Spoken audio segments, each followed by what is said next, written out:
Hi, Air Signs, Gemini, Libra, and Aquarius. Welcome po sa ating channel at ito ang yung Daily Gabay Tarot Reading for September 3, 2023. Please be reminded that this is general reading po, so maaari kayong makarelate o hindi.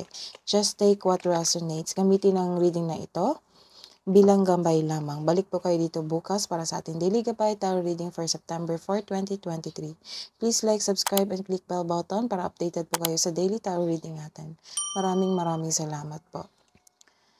Spirit guides, ano po ang energy today ni Gemini, Libra, and Aquarius ngayong September 3, 2023?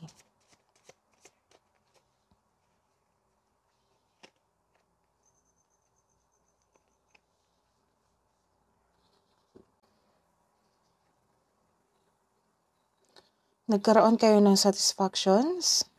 Yung energy nyo ngayon, nagkaroon ng satisfaction. This is the happiest card. So, happy ka ngayon sa araw na ito. May success at achievement na parating. May parating na blessings na it will lead you to happiness. Improved health is on the way. Nakarecover ka na sa sakit. Ito ay magandang kalusugan, kaligayahan at kaaya-ayang pakiramdam.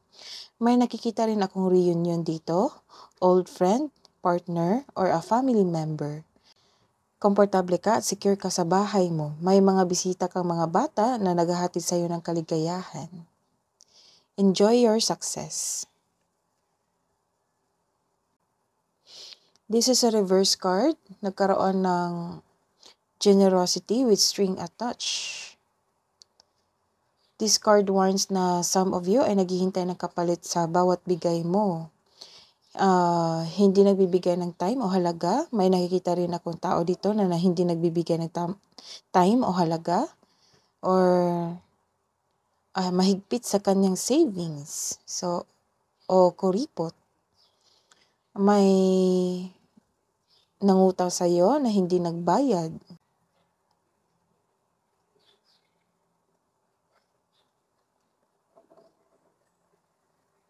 What's the advice po, Spirit Guides, kay Gemini, Libra, and Aquarius ngayong September 3, 2023?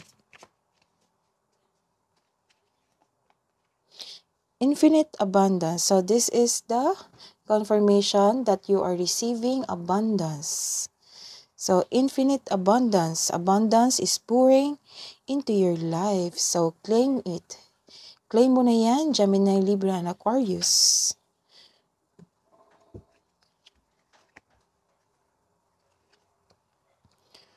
So, watching clouds, lie back, rest, and relax. Ang ganda ng reading nyo ngayon. Ano po ang mensahe nyo po para sa career and money ni Gemini and Libra? Ngayong September 3. Wow.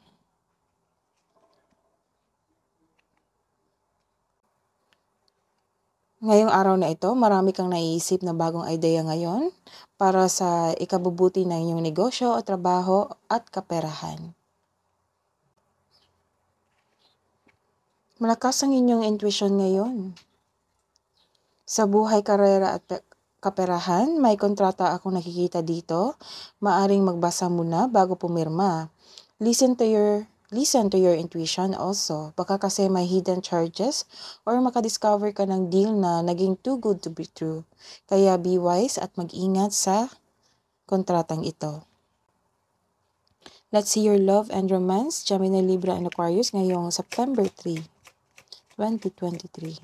Spirit Guides, message na po para sa love and romance ni Gemini, Libra, and Aquarius. Wow. So, this is a reverse card. Nagkaroon kayo ng releasing of emotions. You are letting go of your grudges. So, this might be a past love, past experience, or sa hinanakit mo sa inyong pamilya or kaibigan. So, you are letting go of your grudges. May nakikita rin akong may gustong bumalik sa past. May nakikita rin ako dito na gustong kunin ang anong dapat sa'yo. Kaya mag-ingat sa taong ito. May taong ayaw mag-give up. Pero mag-ingat sa taong ito dahil ito ay mananakit. As in physical na manakit. This card tells you to release all grudges in order to move on. May pagtatawad na mangyayari. Even if you do not speak directly to the person, you can set yourself free by forgiving someone in your own mind and heart para ito sa peace of mind mo. Kaya I advise to accept and forgive yourself. So, hindi naman kailangan na kailangan sabihan mo yung tao na pinapatawad kita. Pwede niyong patawarin ang inyong sarili at yung taong nanakit sa iyo para pakawalan yung sarili mo, magkaroon kayo ng freedom at peace of mind.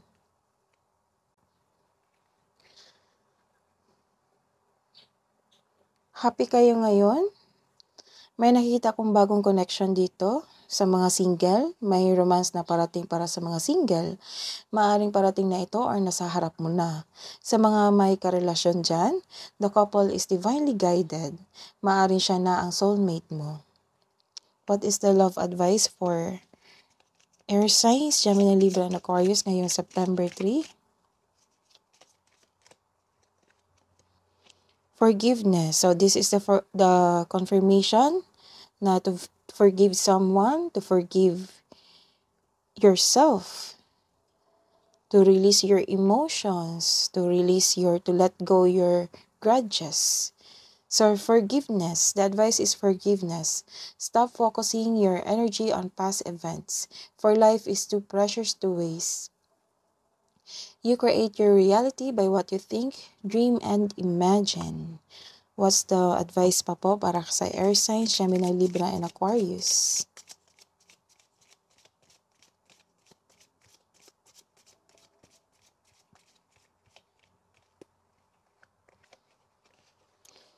Take time to breathe out. What's the angel's advice, archangel's advice, spirit guides, ngayong September 3, 2023?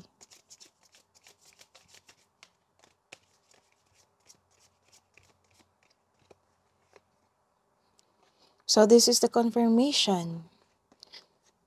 So take time to breathe out and breathe.